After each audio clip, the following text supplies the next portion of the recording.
dancers. Today I'm going to be showing you, basically, that's my sister, but you need to get over here. Okay, well, sorry. I'm going to be showing you basically all of the different, or most of the pointe shoe accessories that people typically use in their pointe shoes.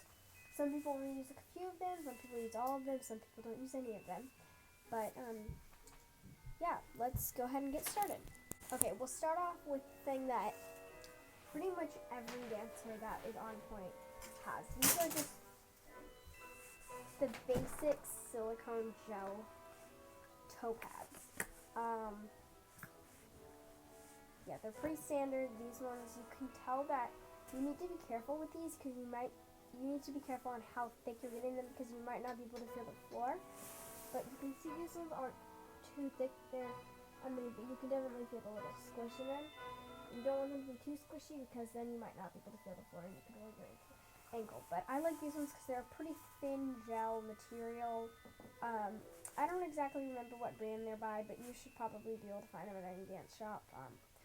They're just the standard gel toe pads. So I really like these in terms of gel toe pads. And I've only been using those, so I don't have the cloth ones with me. But I do know that the cloth toe pads are really nice. And you probably should all wear toe pads because you can really damage your toes if you're not wearing toe pads. So I would definitely recommend wearing toe pads in your pointe shoes.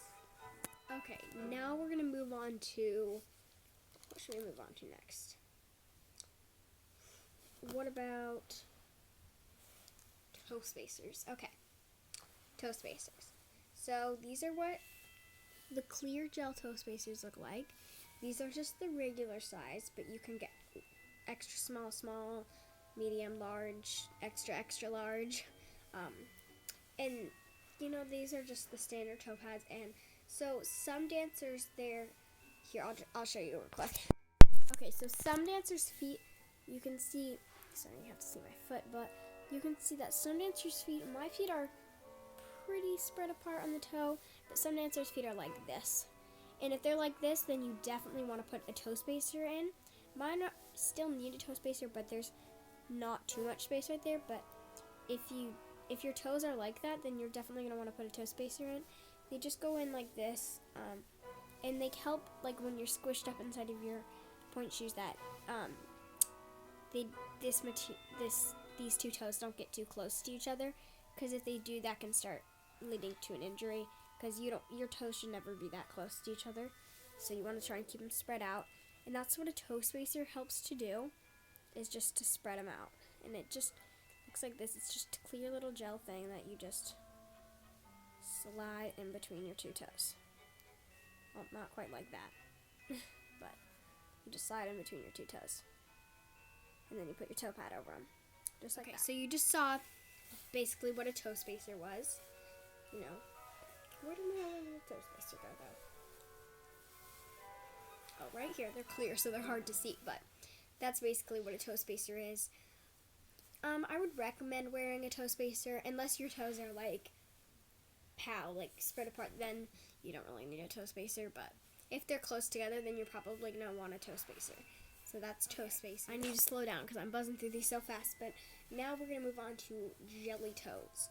So jelly toes, I have a bag of them. They come in a lot of different sizes, like, I think I only have two of the sizes, but they have like this, which is one of their bigger sizes, and this is especially supposed to go on the big toe, except I have pretty tiny toes, so I don't usually use this one on my big toe, but it's supposed to go into your big toe. And then they have this size, which is definitely smaller, which I usually use for my size toes. And then they have a size a little bit smaller even. And jelly toes are if you just need that bit of extra cushion, you're having a lot of pressure on your big toe, your toenail, or anything like that. Then if you're having a lot of pressure on your toe, I would totally recommend having a little jelly toe protector, whatever you want to call them, because they definitely really help with any pressure you're having on your big toe or anything like that. Or it doesn't even have to be your big toe. These can be used on the other toes too. I just typically would only use them on my big toe, but it's totally up to your preference. Like if you're having struggles with your any other toes that you're getting a lot of pressure, then I would recommend using these on them.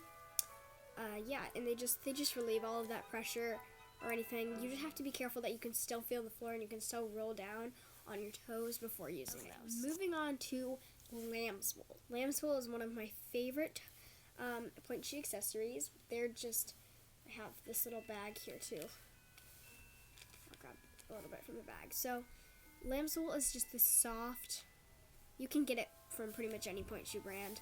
It's just this soft, fluffy kind of, you can kind of just pull off pieces, fuzzy material to use on your inside your Pointe shoes. And so some people prefer to put it, which I prefer to do it like this, is to use your toe pad too and just go ahead and like stuff it right in there like that, and then proceed to just putting it on your foot like that, which is how I like to do it. And other people don't like to use their toe pad with it at all. They just like to, go like that.